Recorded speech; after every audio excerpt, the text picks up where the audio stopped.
The HOA evicted my disabled father, thinking they were untouchable.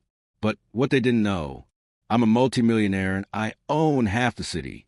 What happened next changed everything. In this video, you're going to get the full story, from the outrageous eviction to the explosive twist, the courtroom drama, and how I turned the tables on the most power-hungry HOA president you've ever seen. If you've ever dealt with an overreaching HOA, you'll want to watch this till the end. And hey, thank you so much for your comments and support. I seriously appreciate every single one of you. If you'd like to help us keep sharing these insane real-life stories, just leave a like and hit subscribe. It takes less than a second, but makes a huge difference to the channel. Now let's dive in.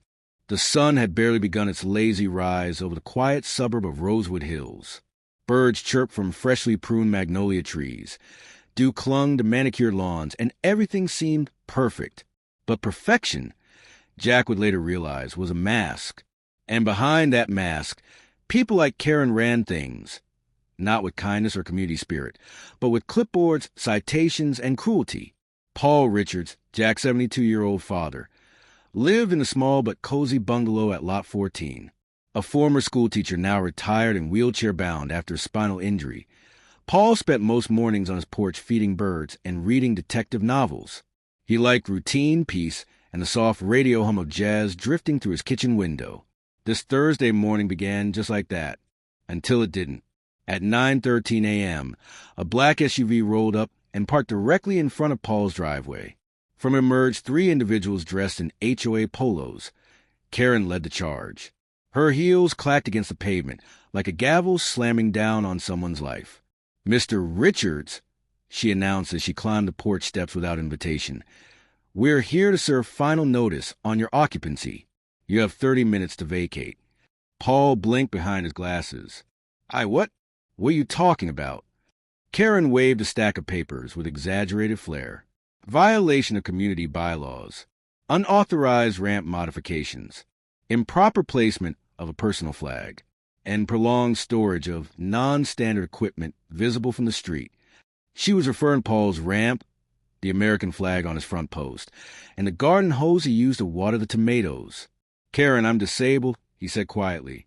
"That ramp was installed legally 3 years ago. You approved it." "We revised the standards," she snapped, "and we're strictly enforcing them now." The board voted unanimously. The two men with her began taking photos. One walked around back, peeking into Paul's shed. "You're trespassing," Paul said, his voice shaking. "This is my home." "Not for long," she replied. Paul reached for his phone, hands trembling. He called Jack, but it went straight to voicemail. Karen smirked. "Perhaps your son should have stayed closer to home." By 9:45 a.m., a tow truck had arrived. Paul's van was hauled off, despite his protest that it was registered and functional. Movers, hired by the HOA, began packing boxes without consent. A neighbor named Louisa tried to intervene. "This isn't right," she said, but Karen waved her off. "Board business," she said flatly. By 10:30 a.m., Paul sat in a wheelchair on the curb with 2 bags and a stunned expression. Karen stood triumphantly in his doorway. 300 miles away, Jack's phone lit up with voicemail from his father. Then another from Louisa. That one had urgency in her voice. "Jack, it's Paul. They're taking the house. I don't know why. Karen's here. She..." The message cut off. Jack was in the middle of a conference. Something about a new tech hub deal he was co-investing in. It didn't matter anymore. He left his meeting, canceled his hotel, and hit the road. The drive back to Rosewood Hills felt endless. Jack pulled up to the motel just before 6 p.m. Paul sat by the window, staring blankly at a vending machine. "Dad..." Paul turned. His eyes filled instantly. "I didn't do anything wrong, Jack," he whispered. Jack put his arms around him, jaw clenched. "You didn't. I swear to you I'm going to fix this." And behind his calm, Jack's mind was already working. He wasn't just angry. He was dangerous. The next morning, Jack woke in the motel's scratchy sheets, staring at the cracked ceiling like it held the answers. Paul was still asleep, his breathing shallow but steady. The events of yesterday burned behind Jack's eyes like fire behind glass, contained but barely. He had questions, and he was going to get answers. Jack spent the early hours walking perimeter of Rosewood Hills, hoodie up, head down. It hadn't changed much since his college days. Same picket fences, same coffee shop on the corner, same neighborhood newsletter titled From the Desk of Karen. He watched. A middle-aged woman rake leaves carefully into neat piles, stopping every few minutes to peer nervously at her mailbox. Two men were repainting their garage, glancing anxiously over their shoulders every time a car drove by. One family had covered their garden gnome with a tarp. It wasn't just his dad. This place was scared. Jack sipped bitter coffee and took mental notes. HOA Karen had built a kingdom and ruled with intimidation. Louisa, his father's old friend and a longtime resident, agreed to meet him at the park, off HOA turf. She looked over her shoulder twice before speaking. She's out of control, Jack. Last year she cited me for growing basil in a raised bed, said it looked rustic. I paid the fine. I didn't want trouble. Jack listened quietly. She rewrote the rules when no one showed up to the meetings, changed the quorum, appointed board members who were loyal. Everyone's too afraid to challenge her. He showed her a photo on his phone, one from the day before. Karen, arms crossed, standing in Paul's doorway like she owned it. I won every file, every rule change, every vote that happened in the last 12 months. Jack said, "Can you get me that?" Louisa nodded. "Give me one day." Jack didn't wait long to pay a visit to the HOA office itself. It was a converted model home turned office palace, sleek cold, and guarded by a receptionist who tried too hard to smile. "I'm here to see Karen. Tell her Paul Richard's son is here." The receptionist blinked. "Karen doesn't take walk-ins, sir. She'll want this one." 2 minutes later, Karen appeared in a fitted blazer, fake pearls, and the most condescending smile Jack had ever seen. "Well, if it isn't the prodigal son." Jack said nothing. Karen leaned on the reception desk. "I hope Paul's adjusting to the motel. That ramp of his was truly an eyesore." Jack tilted his head. "Interesting. You cited him under a non-compliance clause. But I checked the version of the bylaws he signed when he moved in. There's no such clause." Karen's smile twitched. "You're welcome to appeal, Mr. Richards." "Oh, I will," Jack said smoothly. "But I don't think I'll need to." He turned and walked out, leaving Karen to stew in her porcelain pride. That night, Jack opened his laptop in the motel and began combing through files. Not HOA files. He wasn't just a millionaire. He was a real estate syndicate partner. Years ago, before Rosewood Hills was even a neighborhood, his investment group had bought parcels of land from a bankrupt development firm. And Jack?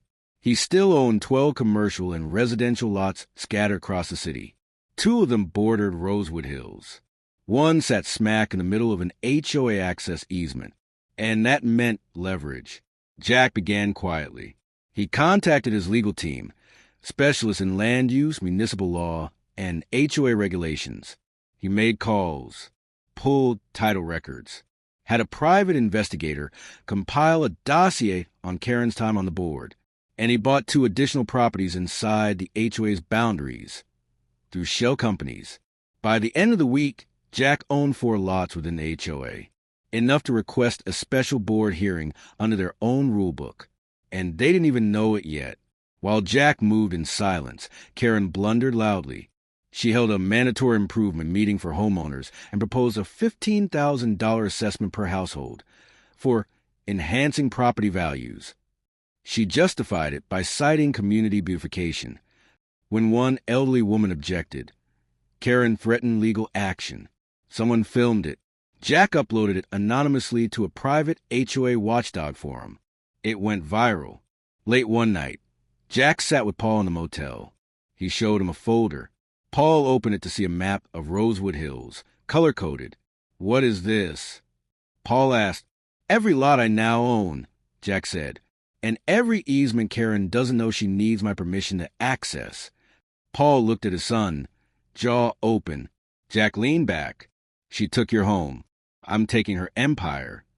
Karen was the queen of covenants, the tyrant of turf, and the undisputed ruler of Rosewood Hills. Or so she believed. Now, the cracks in her empire had begun to show, but she was too busy admiring herself in the mirrored entryway of the HOA office to notice. At the next HOA board meeting, Karen strutted in wearing her HOA president name badge like a badge of honor. Her hand-picked board members, Jeff, Kathy, and Dean, nodded politely at everything she said, scribbling notes that would never be read. Next on the agenda, Karen announced, tapping her pen with dramatic flair, is a proposal to remove all lawn ornaments not pre-approved by the beautification subcommittee.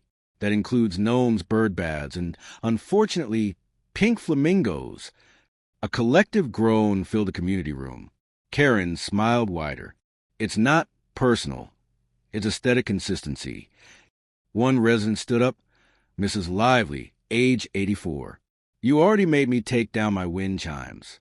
That was my husband's favorite sound. How much more are you going to take from us? Karen blinked. Mrs. Lively, please sit. You're not on the agenda. That moment, Jack caught it on video, again anonymously. This time, the HOA subreddit was flooded with comments. This lady is out of control. Power trip much? Is she even legally doing half of this? The internet was starting to notice. Meanwhile, Jack's quiet work continued. Louisa delivered a flash drive, files from the HOA's private archives, meeting notes, votes that were never disclosed, rule changes with no recorded sign-offs. One gem stood out, a backdated document where Karen had voted to approve herself a new HOA vehicle allowance, and another, an attempt to fine a single mother $1,500 for excessive children's chalk art. Jack couldn't believe it. This wasn't enforcement. It was exploitation. He compiled a report and sent it, anonymously, to 3 local news outlets under the title, HOA Tyranny in Suburbia, When Power Goes Too Far. A week later, Karen got a call. It wasn't from a homeowner or even the HOA's legal counsel. It was from a city official. Ms. Whitmore, we received a complaint regarding non-disclosure of HOA budget allocations and improper code enforcement. We'll need to schedule an audit. Karen's blood turned to slush. There must be some mistake. No mistake. We'll be in touch. That same day, Jack enacted Phase 1. He revoked access to an easement path that the HOA used to access maintenance storage. The path crossed one of his lots, purchased quietly 2 weeks prior. He put up a lock gate and a sign. Private property. Trespassers will be prosecuted. Karen came to investigate herself. This is illegal. She spat at the construction workers. No, ma'am, one replied. It's his property. Want to see the deed? Jack arrived 5 minutes later, sipping iced tea. Karen turned on him. You can't do this. Jack smiled. You did it to my father. She froze.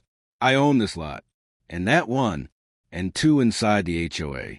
You should have read the fine print, Karen.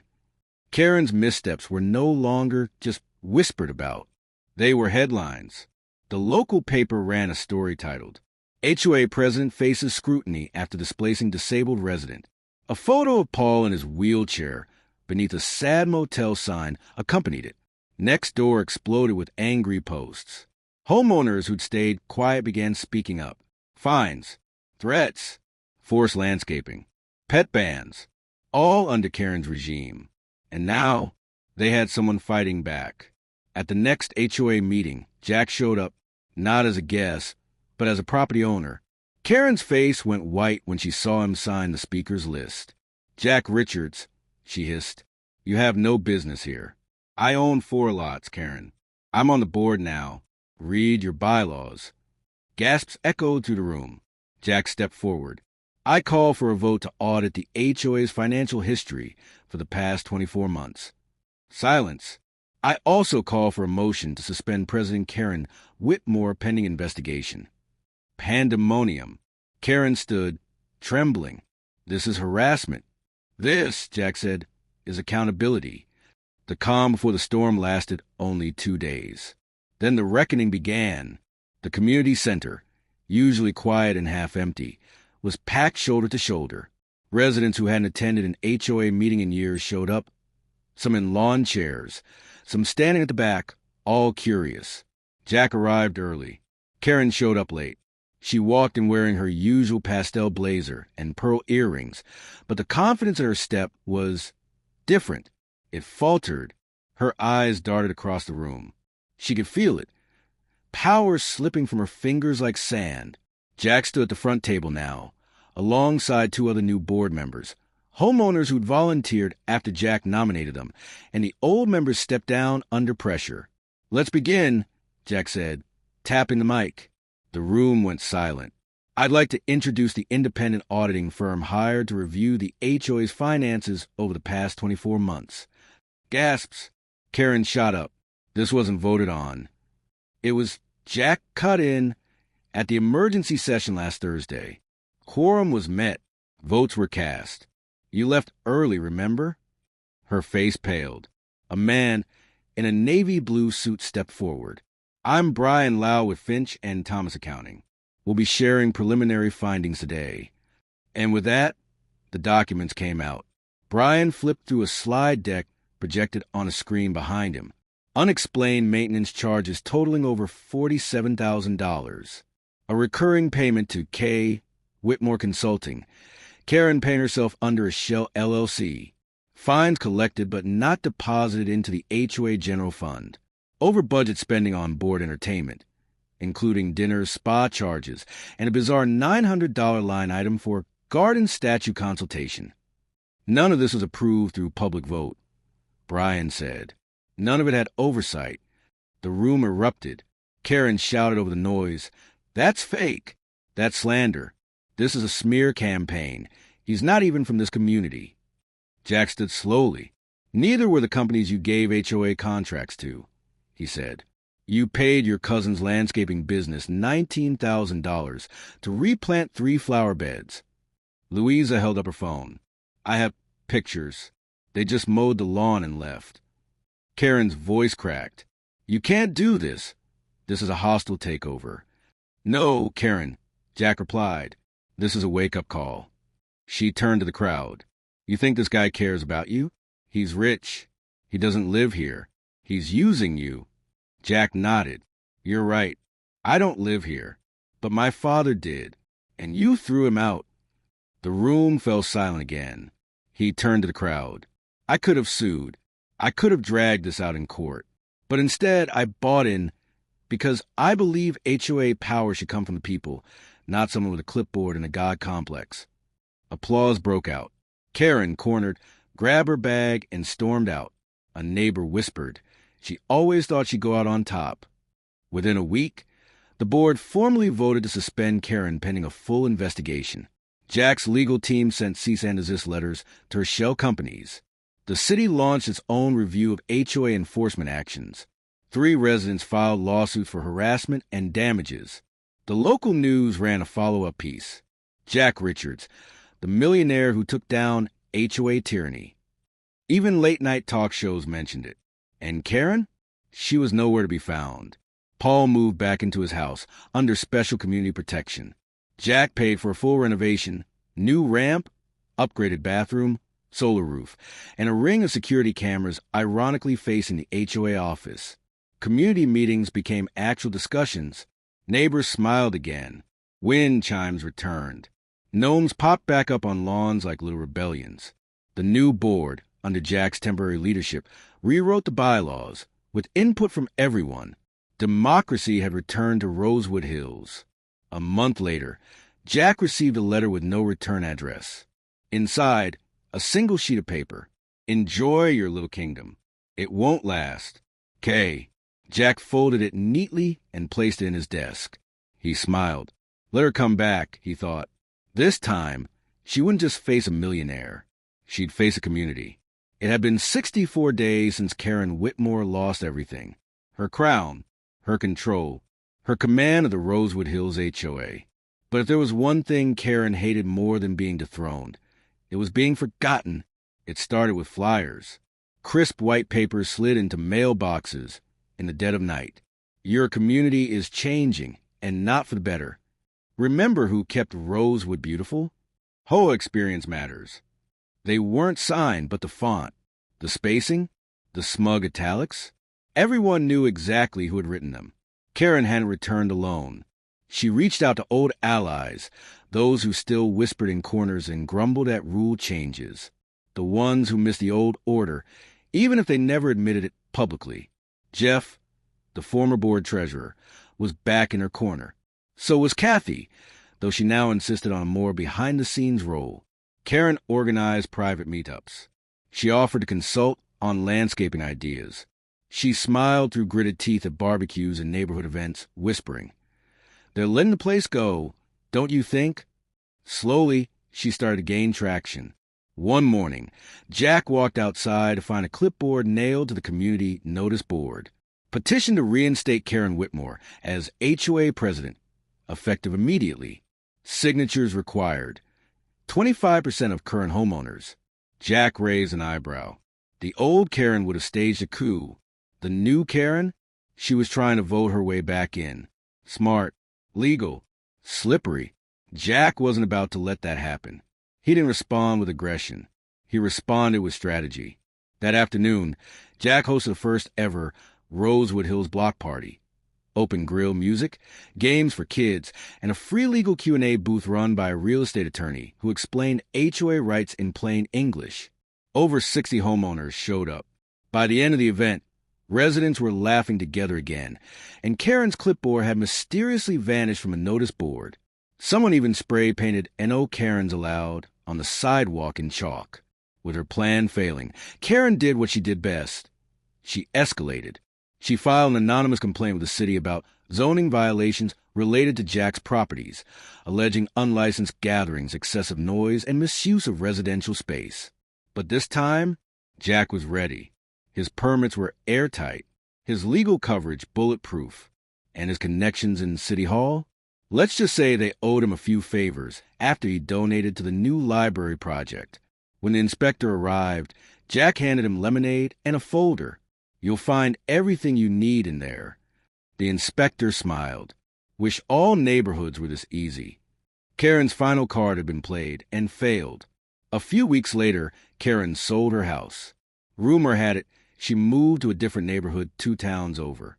One with a brand new HOA, desperate for leadership. Back in Rosewood Hills, Jack watched the sunset from his dad's porch. Paul wheeled out next to him, a cigar in one hand and a smirk on his face. "She gone." "For now," Jack said. "But if she comes back..." Paul chuckled. "We'll build a fence." Jack smiled. "We'll build a wall." The neighborhood wasn't just healed. It was stronger, wiser, and no tyrant, clipboard wielding or otherwise, would ever tear it down again. The sun broke over Rosewood Hills, golden and calm. For the first time in a long time, peace felt permanent. There were no new fines posted on doors, no measuring tape left in mailboxes, and most importantly, no HOA Karen lurking with a clipboard. 6 months had passed since Karen's failed attempt to reclaim power. Her departure had done more than just end the drama. It started a quiet revolution. The HOA was now fully democratized. Jack had helped write new bylaws, including a homeowner veto clause and rotating leadership positions. Every major decision now required a community vote, and meetings were live-streamed. It wasn't perfect. There were still disagreements over lawn lengths and paint swatches. But the fear, the intimidation, the silence, all gone. Paul, Jack's dad, had finally got what he always wanted, a peaceful retirement surrounded by neighbors who didn't just tolerate him, but respected him. He'd turned his backyard into a therapeutic garden. Raised beds, benches for reading, a ramp with solar lights. People came by every Sunday to chat, swap vegetables, or just sit with him. Someone even installed a little wooden sign, "Paul's Patch, Welcome Home." Jack had that sign carved into stone the next week. One morning, Jack received a letter from the city. It wasn't a complaint. It was an invitation. They wanted him to speak at a conference about property rights, HOA abuse, and community leadership. His name had become synonymous with turning the tide, not just in his neighborhood, but across the region. At the event, Jack stood at the podium and smiled. "I'm not a politician," he began. "I'm not a lawyer or an activist. I'm just a guy whose dad got kicked out of his house by someone who forgot one important thing: This isn't just property. It's home. The final page of the story came one quiet afternoon as Jack visited Paul. They sat on the porch, watching neighbors laugh and kids ride bikes down the now chalk-covered sidewalks. Paul looked over. "Never told you this," he said, "but I was scared. When they evicted me, I thought I'd end up in a home or worse." Jack looked down. "I know, but you didn't let it happen." Jack turned to him. "No one should have to fight that fight alone." Paul smiled, slow and full of pride. "Then don't stop. Keep going." Jack nodded quietly. Before heading inside, Jack walked to the community board. Where Karen's flyers once hung, something new was pinned. It was a photo, him and Paul, arms around each other, in front of the rebuilt porch.